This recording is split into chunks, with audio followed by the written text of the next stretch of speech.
Anie. What do you do when you have a stone that isn't exactly what you want it to look like? I'm going to be taking some matte beads and taking them to a high polished in just a few steps. So I'll be starting with the fine diamond abrasive, and I'll be attaching my water tray. We'll be using a little water during this process. I run it at about a medium to high speed.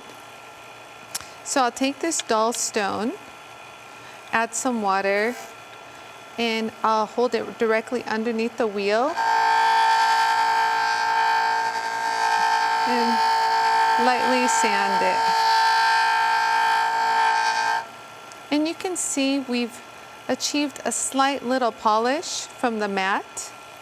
The next step will give it a little shinier finish, and we'll be using the very fine diamond, again running it at the same speed, about a medium to high speed.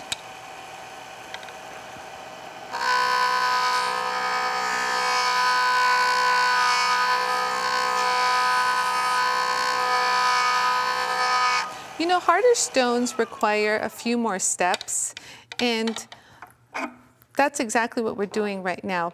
And I'm going to jump to the 50,000 diamond. And with this diamond, since it's very, very fine and grit, I run it at a very slow speed with some water and apply a good amount of pressure to make sure the diamonds do their polish.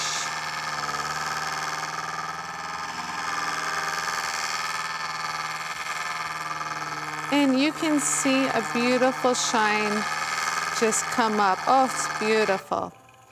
You can see that right here. So from a matte finish to a polished bead in just a few seconds. This same polish can be also done on beads that are more rounder. So don't be afraid to use this wheel. It does have a cushion backing. And I'll go ahead and polish this bead. You just roll. That's all you have to do. And you can start to see, let's dry that up, how it's already achieved a nice polish finish. Let me dry that up. And you can see the polish from the mat right there. I'll be taking a rough stone. I know there's a lot of you out there that have stones that they found along, you know, the hike or whatnot. And I'll go ahead and grind it with the medium grind. And this will kind of take all the, you know, rough surface down. And I apply some water.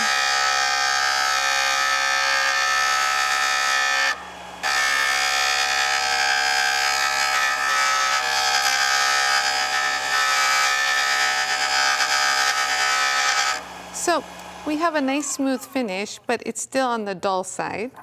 The next step would be the fine diamond.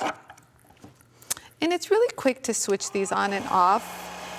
I add some water and just roll it.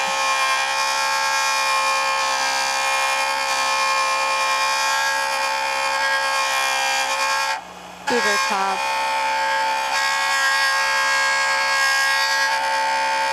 You know, we're still grinding at this stage, but it's a finer grind. And you can see the shine is developing, and we'll use the very fine diamond again, running it at high speed.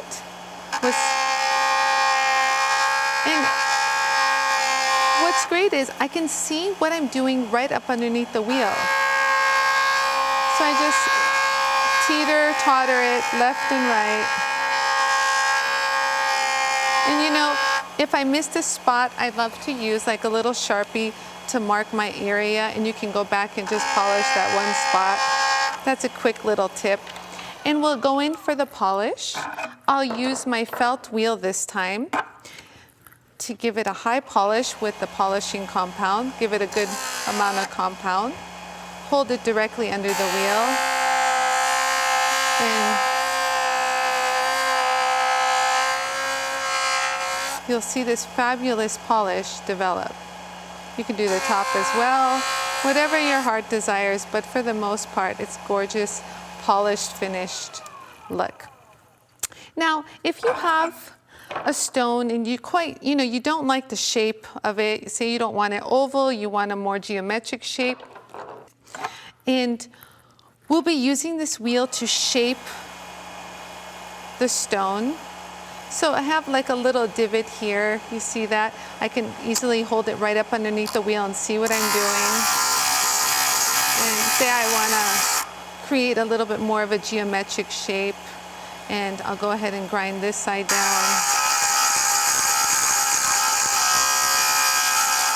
And you can start to see that I'm developing a nice little shape, which makes it unique, and it doesn't look like anyone else's piece except your own creation.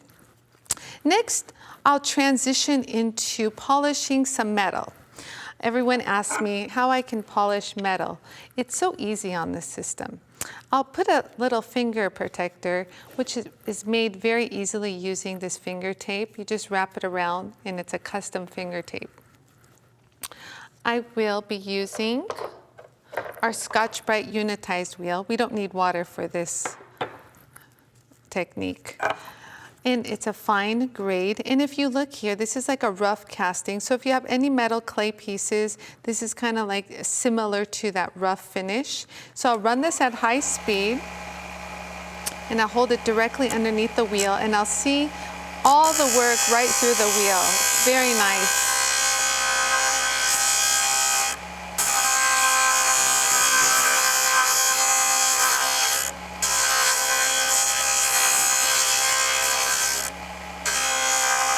You can get into the nooks and crannies with this, all the little areas, the sides.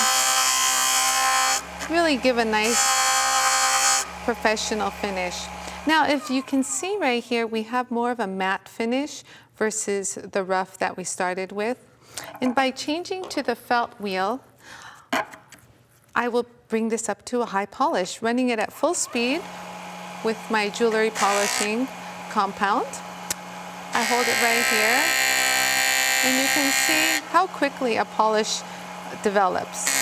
You just hold it right here.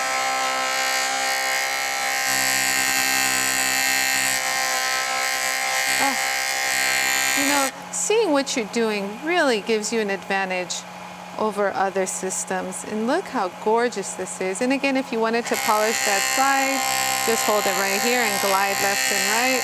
And you get that beautiful high polish. And then if you wanted to do some touch-up work, let's say that I wanted to polish the raised pieces here, the stars.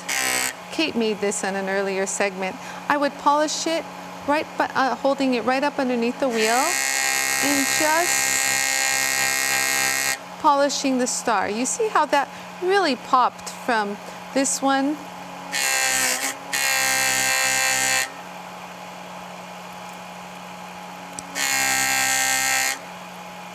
There you go.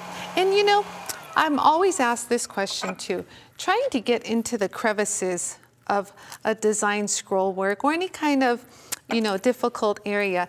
These brushes are excellent. They come in different grits. I have the high polishing grit in a 1 micron. And do you see the little edges? They're kind of like a little broom.